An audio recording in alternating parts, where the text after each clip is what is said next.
À moi. On m'a pas fait comme ça, non. À l'aide à moi. Comme un fils à papa, non. À l'aide à moi. Désolée, mais je ne peux pas vous regarder en face, je n'ai pas de quoi me payer un prompteur. Alors c'est facile, c'est soit là, à gauche, soit là, à droite. La France d'en bas regarde la France d'en haut. Et la France d'en haut ne regarde pas la France d'en bas.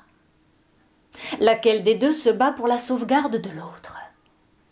Une chose est sûre, aucune des deux n'a réussi à obtenir la garde des enfants, car aucune ne peut la garantir. L'assurer en rassurant, ou rassurer en l'assurant. La France a du mal à réconcilier ses enfants avec sa propre enfance à elle. Nostalgique. Elle se regarde de bas en haut et de haut en bas, en se leurrant et en pleurant sur les enfants perdus de la Nouvelle République. Entre les traces qui s'effacent, ses problèmes avec les races et ses luttes de classe, elle est de guerre lasse. Elle est en quête de grâce. Elle est trop petite, ou le miroir est trop grand, ou le contraire, c'est selon. En tout état de cause, il y a disproportion. Peut-être même que son miroir n'est pas assez réfléchissant. Ce qui expliquerait pourquoi ses jugements ne sont pas déterminants. Elle se trompe sur elle-même énormément. Elle préfère encore se mentir que se trahir, se voiler la face que supporter le voile. Et pour coller à l'actualité, disons qu'elle va jusqu'à s'israéliser pour ne pas s'islamiser, se décolorer pour ne pas s'africaniser, s'abuser pour ne pas s'arabiser. Et elle n'arrive pas encore à réaliser qu'elle s'irréalise ou se déréalise en s'idéalisant. Parce qu'en vérité, la France refuse de se regarder en face. Et il suffit qu'elle le fasse pour réaliser qu'elle est déjà un peu, beaucoup, éperdument africanisée, arabisée et islamisée, christianisée. Elle fut judéisée. Elle le tue. Mais islamisée, ça, non, elle ne l'a jamais voulu.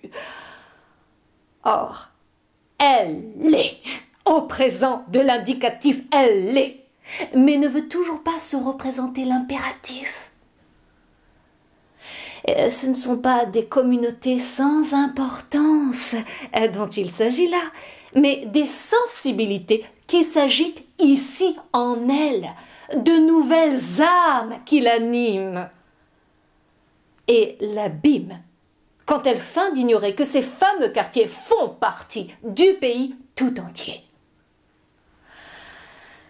Elle n'est pas, comme on le dit, traversée par des courants contradictoires, mais juste contractée, comme une femme qui s'apprête à accoucher et qui confond ses contractions avec ses contradictions, parce qu'elle ne sait pas encore de quelle couleur sera son enfant, quelle sera sa religion et quel sera son coefficient de rayonnement.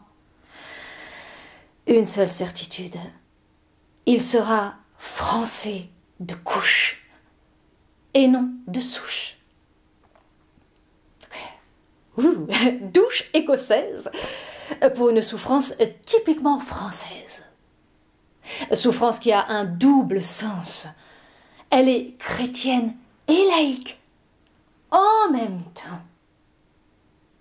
Monarchique et anarchique en même temps. Sémite et antisémite en même temps. aryenne et palestinienne. En même temps, musulmane et profane. En même temps, arabe et anti-arabe. En même temps, maladie chronique et anachronique. En même temps, c'est la France. Au présent. Même si elle ne veut pas faire acte de présence. On m'a pas fait comme ça, non.